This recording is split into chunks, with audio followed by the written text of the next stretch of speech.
Roch, I see you've got an overcoat on. It must be a little cold, huh? When you were doing the who's hot and who's not, let me go on record as saying I'm not, okay? I'm begging for them to turn the lights on just for the warmth. So if anybody wants to give me a hug, I would take one right now. No doubt about that, huh? How about the Orioles' issues and concerns right now after 9 games of the season? Yeah, I guess we should start out with the schedule, which they knew was going to be a challenge. Let's be honest, they're playing playoff teams one after another. With the Twins, the Astros, the Yankees. They've got the Blue Jays next, who are never a picnic, and then you have to go to Boston, Patriots Day. Those are challenges. But you also have a rotation that first time through, Dylan Bundy was the only guy giving him anything. Now, since then, we've seen good starts from Gausman and Cashner. That's encouraging. Key guys aren't hitting. Chris Davis, who's out of the lineup today, told not because starting. He's hitting 100. Tim Beckham's leading his club in strikeouts. Colby Rasmus was off to a bad start with a lot of strikeouts. Jonathan Scope had 7 hits in Houston. He's 1 for 14 here, so he's got to reheat. So there have been issues, and the bullpen is going to be a challenge. As long as you're carrying 2 Rule 5 picks, it's going to be tough. There aren't a lot of optionable pieces in there. They knew that as well, so you can't just keep swapping guys in and out. An 8-man pen as long. There's certain issues they're facing right now, and some they're going to have all season if you're going to carry 2 Rule 5 guys in the pen and you can't stash them. But they expect some of these guys that are struggling right now to heat up. The schedule doesn't really ever let up, but maybe that'll help a little. And certainly the rotation again. There have been some encouraging signs. Now, Roch, yesterday the Orioles made their first roster move when they put Colby Rasmus on the disabled list and brought up Jimmy Yacabonis. How about roster moves today? Yeah, Yacabonis is back down. We hardly knew him. And Tanner Scott is up. And Scott's actually a guy I think they wanted to bring up yesterday, but he had thrown 2 innings in Norfolk Friday in their season opener. Only 20 pitches, but he wouldn't have been available yesterday probably, so they waited till today. He's up now. Gives him a third left-hander in the pen, and it's really a nice contrast. He's certainly different than Blyer and Cortez, the other lefties.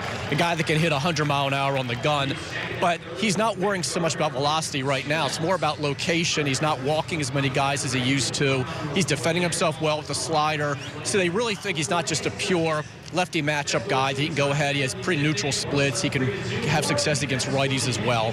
So we'll see how long he's here. Again, it's an 8-man pen. They'll go with that as long as they can.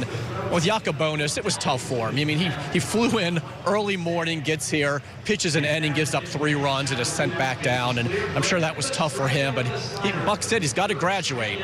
They sent a message to him when he left. Certain things he still needs to work on. The leadoff walk to Gardner was a 10-pitch walk, but it was a walk.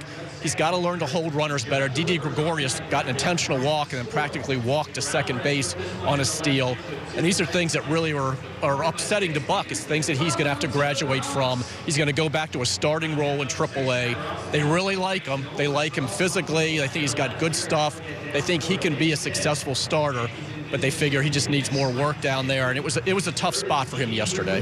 Now, Roch, Colby Rasmus was placed on the disabled list yesterday. He's 2 for 21 with 13 strikeouts. What's his status right now overall with the Orioles? Yeah, I mean, well, he's on the DL. He has a strained hip, and this isn't something new. Remember, he had surgery in October of 2016. He had a couple procedures, and one was to shave a bone spur in that hip and to do some repair work.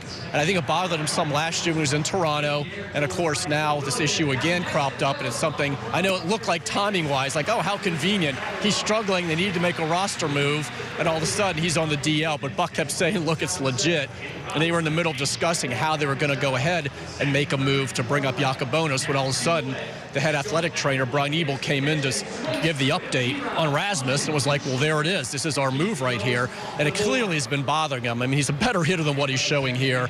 I think he's got a longer leash than what some people on social media are suggesting they should go ahead and just let him go. They didn't sign him to this deal in order to keep him for a couple weeks and let him go. And they do have some left-handed hitting outfielders in AAA, of course, who would be options to come up, like a DJ Stewart, Alex Presley, Jacob Brugman's another one. They signed Michael Saunders, and of course they have Cedric Mullins, a switch hitter in AA. But I think Rasmus has a longer leash than that. They want to get him healthy, take another look and see if he can help. They certainly like him defensively. That was a big reason why they signed him.